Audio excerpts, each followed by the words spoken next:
Cuando Debbie tenía 7 años, sus padres murieron en un accidente de coche. En ese momento, ella estaba en casa con su abuela, Abigail. Desafortunadamente, tuvieron que vender su apartamento porque necesitaban dinero para los funerales de los padres de Debbie y para su futuro. El dinero restante de la venta de la casa, después de cubrir los gastos del funeral, no era suficiente para comprar otra propiedad. Abigail cayó en una depresión debido a la pérdida de su hijo, y solo la presencia de Debbie de alguna manera la salvaba de la tristeza. Abigail intentó encontrar cualquier trabajo porque estaban realmente escasas de dinero, pero siendo jubilada, nadie la contrataría. Así que Debbie y Abigail tuvieron que vivir en un pequeño pueblo, a unas 2 horas de la escuela de Debbie. Al principio, Abigail no quería que su nieta desperdiciara tiempo y dinero en los desplazamientos y sugirió que Debbie asistiera a la escuela local.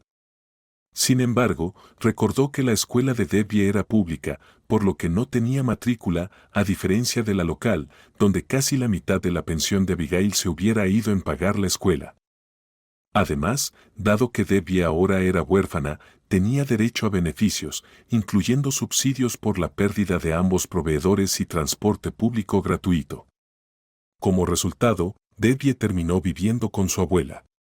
Al principio, iban juntas a la escuela, pero a medida que Debbie crecía y ganaba confianza, empezó a ir sola, aunque a veces Abigail se ponía ansiosa. Se preocupaba por su nieta al ir a la gran ciudad, temiendo posibles ataques de delincuentes o engaños de estafadores. Debbie volvía directamente a casa después de la escuela. No tenían tiempo ni dinero para visitar museos, teatros u otros lugares. La pensión de Abigail y los subsidios de Debbie no eran suficientes para vivir cómodamente. Además, el billete de tren hacia su pueblo siempre requería pago, incluso con descuento. También tenían que hacer los deberes, y casi todo el dinero se destinaba a los útiles escolares y la ropa de Debbie, ya que ella estaba creciendo rápidamente. Cuando Debbie entró en la adolescencia, la carga emocional se hizo más pesada debido a la introducción de nuevas materias y la creciente dificultad del plan de estudios.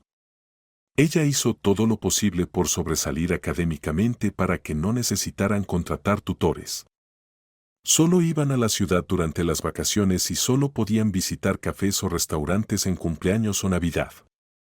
Pronto, Abigail comenzó a experimentar problemas de salud que se hicieron evidentes a medida que se acercaba a los 80 años. Cuando Debbie estaba en 7º grado, su abuela se dio cuenta de que, sin querer, estaba limitando los horizontes de Debbie. Debido a sus preocupaciones, Abigail instruía a su nieta a regresar directamente a casa después de la escuela y se ponía ansiosa o regañaba a Debbie si llegaba incluso unos minutos tarde. Además, había pocas perspectivas para Debbie en el pueblo, de hecho, no había ninguna perspectiva en absoluto. Debbie necesitaba vivir en la ciudad, donde había muchas oportunidades. Allí, podría seguir una educación superior, conseguir un buen trabajo y experimentar la civilización. La ciudad ofrecía cafés, museos, teatros y compañeros de su edad con los que podría hacerse amiga. A pesar de que Debbie se hizo amiga de todos en el pueblo, la mayoría de ellos eran visitantes de fin de semana. Había pocos niños en la escuela, y los que estaban allí dejaban el pueblo después de la escuela primaria para asistir a escuelas de la ciudad porque sus padres, como Abigail, no veían ninguna perspectiva en el pueblo. La educación en la escuela local no era tan seria como en la ciudad, y los niños del pueblo provenían de familias estables que podían mantenerse. A diferencia de ellos, Debbie solo tenía a su abuela pensionista y no podían ahorrar para comprar un apartamento. Nadie les aprobaría una hipoteca o un préstamo, y Abigail ni siquiera consideraba la posibilidad de alquilar un apartamento. Debbie creció como una niña muy modesta y no quería dejar a su abuela, quien la había cuidado durante tantos años. Recientemente, había comenzado a pensar en conseguir un trabajo, incluso como asistente de tienda, pero su abuela insistía en que Debbie debía concentrarse en aprobar los exámenes y prepararse cuidadosamente para ellos. Tal vez, gracias a los resultados de sus exámenes, podría ingresar a una buena universidad y luego comenzar a trabajar. Comenzaron las vacaciones de verano y Debbie y su abuela celebraron modestamente el inicio de las vacaciones con un pastel de manzana y jugo de cereza. Al día siguiente, mientras Abigail estaba preparando algo en la cocina, de repente se sintió mal. Su corazón comenzó a dolerle, se sintió mareada y casi se desmayó. Preocupada, Debbie llamó a los médicos, quienes llegaron rápidamente. Determinaron que Abigail estaba agotada y le aconsejaron que descansara más, recetándole los medicamentos necesarios antes de irse. Abigail revisó los medicamentos recetados y se sintió desanimada. Tendrían que ir a la ciudad a comprarlos, y eran caros. Todo su dinero tendría que gastarse en ellos. Debbie se dio cuenta de que algo debía cambiar en sus vidas y encontrar un trabajo ya no podía posponerse. Sabía que necesitaba prepararse para los exámenes, pero su único familiar estaba enfermo. Si Abigail no mejoraba, Debbie no podría manejarlo, no podía imaginar vivir completamente sola sin sus padres y su abuela. Su abuela necesitaba cuidados ahora. Debbie fue a la ciudad y comenzó a buscar anuncios de trabajo, pero sus búsquedas fueron infructuosas. De repente, alguien llamó a Debbie. Era Gabriel, su amigo de la escuela que tenía 3 años más que ella. Gabriel sugirió que Debbie entrara a un café y charlara, pero Debbie declinó cortésmente, explicando que estaba buscando trabajo. Gabriel la miró emocionado y dijo que podía ayudarla. A pesar de la negativa inicial de Debbie, Gabriel insistió en que entraran al café y le explicó que trabajaba a tiempo parcial en el hospital, que actualmente necesitaba una limpiadora. Gabriel preguntó si Debbie estaba interesada en tal posición, y Debbie aceptó instantáneamente, agradeciendo profusamente a su amigo por su ayuda. Las chicas fueron al hospital y hablaron con la dirección. El médico jefe no se oponía a la candidatura de Debbie, pero señaló que, como solo tenía 16 años, solo podría trabajar 5 horas y el pago sería acorde. Esas eran las reglas. Debbie aceptó cualquier condición siempre que hubiera dinero en casa. Debbie le contó todo a su abuela. Abigail, aunque contenta de que su nieta estuviera creciendo, no le agradaba a Gabriel y sentía que su nieta consiguió el trabajo por conexiones. Abigail también se preocupaba de que Debbie se cansara demasiado. Era solo junio, y la escuela no comenzaría pronto. Quizás en 3 meses ahorrarían una cantidad significativa para asegurar una vida tranquila. Todos los días, Debbie iba al hospital a limpiar los pisos. Al final de su jornada laboral, iba a la farmacia a comprar medicinas para Abigail o a la tienda a comprar comestibles o algunos postres para darse un gusto a ella y a su abuela. Principalmente, Debbie entregaba el dinero restante de las compras a su abuela, quien los aceptaba modestamente pero en secreto los guardaba para su nieta. Gracias a la medicación, Abigail se sentía mucho mejor. Sin embargo, seguía preocupada por Debbie y ahora aparecía Gabriel. Abigail consideraba a Gabriel consentida porque, en sus recuerdos de infancia, Gabriel se había comportado de manera arrogante hacia otros niños, incluida Debbie. Gabriel hacía que los niños o niñas le llevaran la mochila o los libros de texto, hacía comentarios duros, los ofendía con palabras y nunca se disculpaba. A Abigail le sorprendía que su nieta y esta chica se hubieran hecho amigas.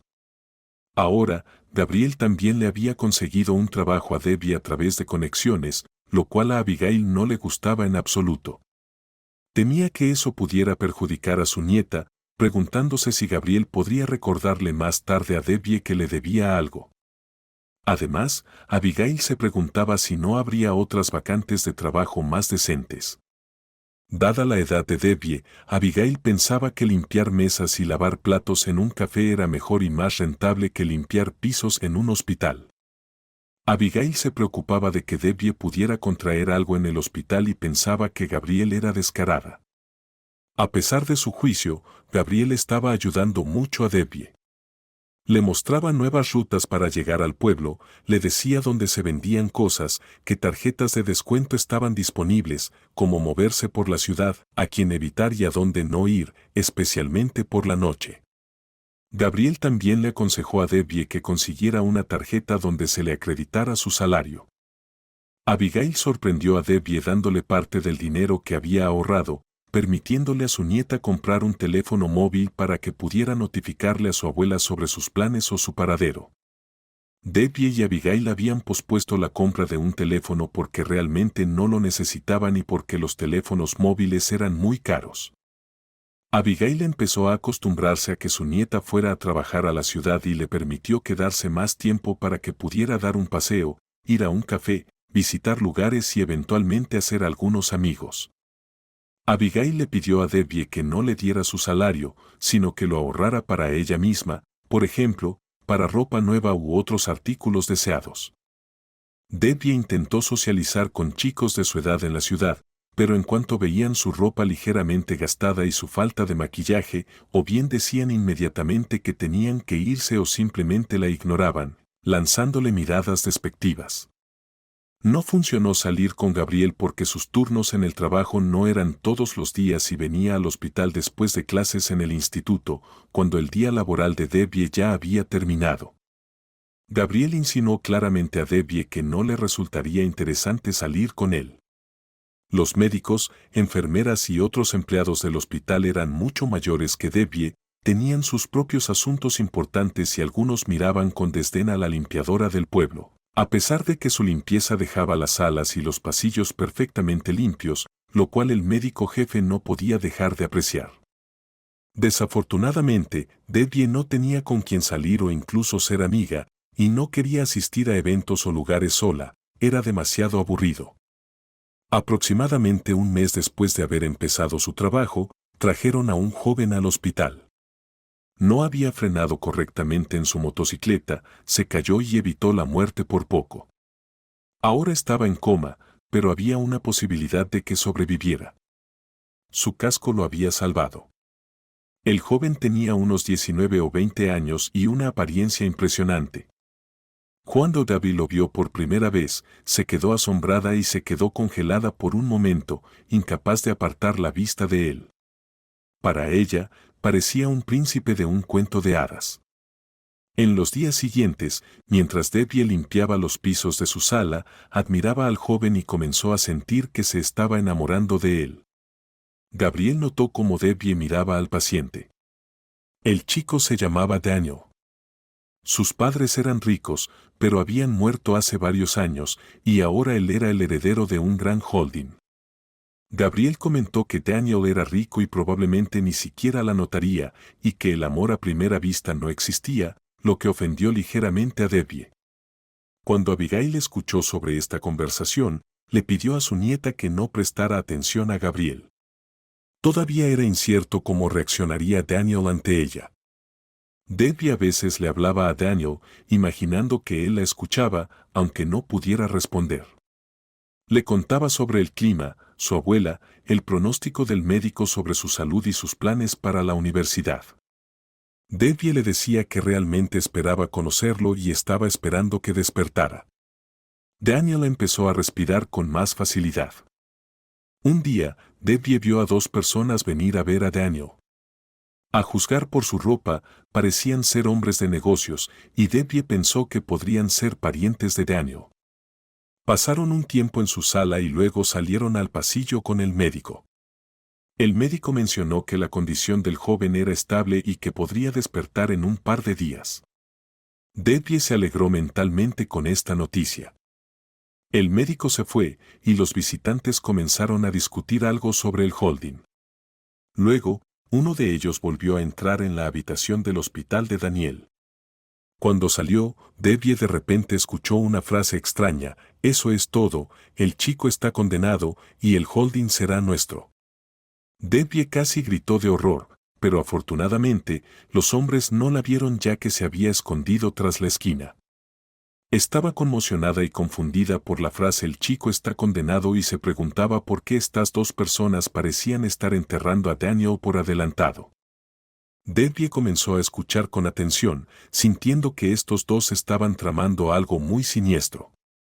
Los hombres discutían cómo el chico iba a morir pronto y que el holding les pertenecería legalmente a ellos, la junta directiva. Resultó que uno de los hombres había añadido veneno al suero de Daniel, creyendo que era demasiado joven para gestionar el holding adecuadamente. Debbie se dio cuenta de que, efectivamente, habían decidido matar a Daniel. Al parecer, su abuela tenía razón sobre los sinvergüenzas que estaban dispuestos a cometer crímenes por dinero. Cuando los hombres se fueron, Debbie se deslizó silenciosamente en la habitación de Daniel y se acercó a los goteros para desconectarlos. Por un momento, dudó, preocupada de que pudiera empeorar las cosas para él.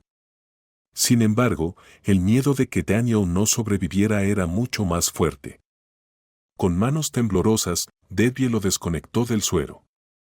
Al principio, no pasó nada. Pasaron 15 minutos, luego media hora, casi una hora, y Daniel aún no despertaba, aunque su respiración seguía siendo constante.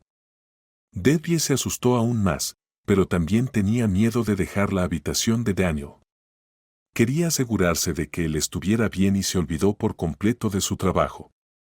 Después de varios minutos más de espera agonizante, Debbie, tratando de sonar calmada y parecer segura, le pidió a Gabriel que informara a los jefes que se quedaría en el hospital durante la noche.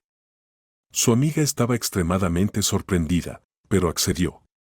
Afortunadamente, el médico jefe no preguntó la razón del retraso. Debbie luego llamó a su abuela para explicarle que necesitaba quedarse en el trabajo. Regresó a la habitación de Daniel y se sentó junto a su cama, esperando a que despertara. Cayó la noche y los ojos de Daniel permanecían cerrados, pero su respiración continuaba, indicando que estaba vivo. Debbie no podía apartar la vista del hermoso rostro del joven y tenía muchas ganas de ver el color de sus ojos. No se dio cuenta de cómo pasó la noche, y la mañana llegó de repente. Debbie notó que Daniel se movió y sus párpados se contrajeron. Casi gritó, queriendo gritar y bailar, pero se contuvo por decoro. Para expresar su alegría, besó a Daniel, y parecía que él respondía al beso, ya que sus labios se movieron ligeramente cuando tocaron los de ella. Sintiéndose avergonzada, Debbie salió de la habitación y regresó a su trabajo. Fue entonces cuando Debbie se dio cuenta de que tenía mucha hambre, ya que había perdido tanto la cena como el desayuno. Necesitaba informar a Abigail que se había quedado dormida en su lugar de trabajo. Incluso fue gracioso después de un tiempo cuando todo el personal se reunió en el hospital. Todos estaban asombrados de encontrar que Daniel había recuperado la conciencia y era capaz de sentarse. Había sido desconectado del suero. Daniel les dijo a los médicos que pensaba que había una chica a su lado que lo había besado. El médico jefe recordó que Debbie había querido quedarse en el hospital la noche anterior. Gabriel también recordó esto, y Debbie se sintió brevemente molesta con su amiga, preguntándose qué había hecho. El médico jefe llamó a Debbie a la habitación de Daniel y le preguntó qué había pasado el día anterior. Debbie contó honestamente la situación con los dos hombres de negocios que querían matar a Daniel y habían puesto veneno en el suero. Daniel miraba atentamente a Debbie mientras hablaba. El médico jefe ordenó una revisión de los sueros del paciente y descubrió que Debbie tenía razón, efectivamente contenían veneno. Daniel habría muerto esa mañana si no fuera por la intervención de Debbie. Esto fue un intento de asesinato real. El médico jefe llamó a la policía, y los investigadores tomaron la declaración de Debbie sobre la conspiración de los dos hombres de negocios. Luego, el médico jefe reunió a todo el personal para determinar quién había colocado los sueros de Daniel. Los registros mostraban quién había estado de turno en la habitación de Daniel en los últimos días, pero todos estos empleados negaron cualquier participación en el intento de envenenamiento. No había cámaras en la habitación de Daniel ni en el pasillo del hospital, lo que hacía imposible identificar a los hombres de negocios. Al enterarse por el médico jefe quien lo había visitado, Daniel le dijo a la policía que creía en Debbie. Explicó que los dos directores tenían un motivo para matarlo porque el testamento de su padre establecía que la empresa holding pasaría a sus hijos tras su muerte. Si Daniel no estuviera presente, la holding iría a la junta directiva. Daniel también señaló que su difunto padre no hablaba bien de estos dos directores. Después de la muerte de sus padres, Daniel sintió que intentaban hacerse amigos de él y persuadirlo para que entregara temporalmente la gestión de la empresa holding a la Junta debido a su mayor experiencia. Los investigadores interrogaron a los directores, pero ambos afirmaron que el intento de envenenamiento era una invención de una adolescente limpiadora. Desestimaron a Debbie como una fantasiosa debido a su joven edad. Aunque los investigadores sospechaban que los empresarios mentían, había muy pocas pruebas directas. Solo tenían los testimonios de Daniel y Debbie, sin otros testigos que corroboraran la historia. Sería difícil descubrir la verdad. La investigación enfrentaba varios desafíos. Entre el personal del hospital, muchas personas tenían acceso al suero y a ninguno de los empleados se les encontró veneno. Era poco probable que los empresarios permitieran que se registraran sus hogares, y para cuando la policía obtuviera una orden de registro, podrían haber eliminado cualquier evidencia. Los oficiales de policía informaron a Daniel que probablemente no podrían arrestar a los directores. Daniel respondió que no presentaría una denuncia contra ellos, pero necesitaba protección para evitar más intentos de envenenamiento. En los días siguientes, Daniel estuvo acompañado por 2 guardaespaldas personales y el médico jefe, quien administraba personalmente la medicación en su suero para garantizar su seguridad.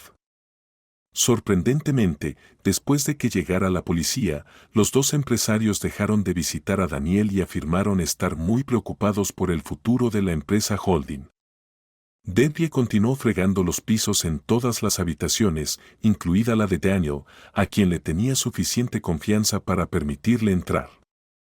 Sin embargo, ahora le resultaba difícil admirarlo. Se sentía avergonzada bajo su mirada, y aunque Daniel ocasionalmente la miraba, ambos desviaban rápidamente la vista cuando sus ojos se encontraban, creando una atmósfera incómoda. Una semana después, Daniel se había recuperado completamente, regresó a casa y decidió tomar cartas en el asunto. Al día siguiente, Daniel se convirtió en el propietario de la empresa holding de su difunto padre. Recordó que los 2 directores no serían encarcelados debido a la falta de pruebas de su crimen. En los días siguientes, estos directores intentaron sin ambigüedades resaltar la juventud e inexperiencia de Daniel, sugiriendo sutilmente que debía transferirles algunas responsabilidades. Sin embargo, el padre de Daniel le había enseñado cómo gestionar un negocio adecuadamente desde joven, así que, a pesar de su edad, Daniel sabía lo que debía hacer. Además, los otros directores de la empresa holding lo trataban con más respeto y nadie intentó imponerle sus pensamientos. Un día, Daniel convocó a los 2 directores a su oficina e insistió en que vendieran sus acciones en el negocio. Los hombres se indignaron mucho y cuestionaron las bases de una demanda de ese tipo por parte del nuevo director. No estaban dispuestos a renunciar a sus participaciones, que era exactamente la reacción que Daniel había anticipado. Luego les preguntó por qué reaccionaban de esa manera y por qué habían querido que él entregara la gestión a la junta directiva. Los empresarios empezaron a explicar que habían pasado muchos años construyendo el negocio del padre de Daniel y sentían que estaban siendo echados. Reiteraron su inexperiencia, pero finalmente cedieron bajo la presión de Daniel. Vendieron sus acciones y dejaron la empresa holding, pero antes de irse, le dijeron a Daniel que estaba cometiendo un error debido a su juventud. Los abuelos de Daniel por ambos lados vinieron a verlo, Martha y Martin por parte de su padre, y Hadley y Harold por parte de su madre. Martha y Martin, que estaban en otro país, enfrentaron problemas con los vuelos y no se enteraron de inmediato del accidente de su nieto. Hadley y Harold también se enteraron tarde sobre el ingreso de su nieto en el hospital debido a que vivían lejos de la ciudad. No obstante, todos estaban encantados de que Daniel ya estuviera bien. Al enterarse del intento de asesinato, decidieron quedarse en la gran casa en las afueras de la ciudad, cerca del bosque. Toda la familia de Daniel solía reunirse en esta casa para las festividades. Durante 2 semanas, Daniel no permitió que nadie, excepto sus abuelos, sus guardaespaldas y su familia cercana, se acercara a él. No quería regresar a su apartamento, desde el cual solía ir a la universidad. Aún tenía que explicar a sus profesores por qué había estado ausente de las clases durante tantos días y por qué no había completado sus trabajos. Daniel decidió renunciar a los paseos en moto. No quería terminar de nuevo en el hospital, que, como había demostrado su experiencia, podría ser peligroso. Luego comenzó a pensar en su salvadora, Debbie. Notó que ella aún era muy joven, pero no había dudado en salvarlo. Desconectó las vías intravenosas, informó a la policía e incluso lo besó. A pesar de su edad, trabajaba como limpiadora en el hospital. Daniel especulaba que podría necesitar su propio dinero o que sus padres la habían hecho trabajar.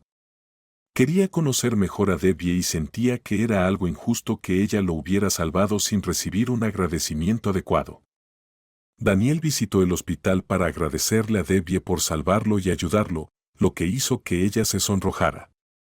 Inició una conversación con ella y encontró una afinidad en Debbie al enterarse de que ella también había perdido a sus padres, al igual que él. Debbie admitió que trabajaba en el hospital porque su abuela tenía problemas de salud y que nunca estaba de más tener dinero. Durante la conversación, Daniel descubrió que algunos detalles sobre la abuela de Debbie y su vida le parecían familiares. Recordó que Debbie le había hablado mientras él estaba en coma.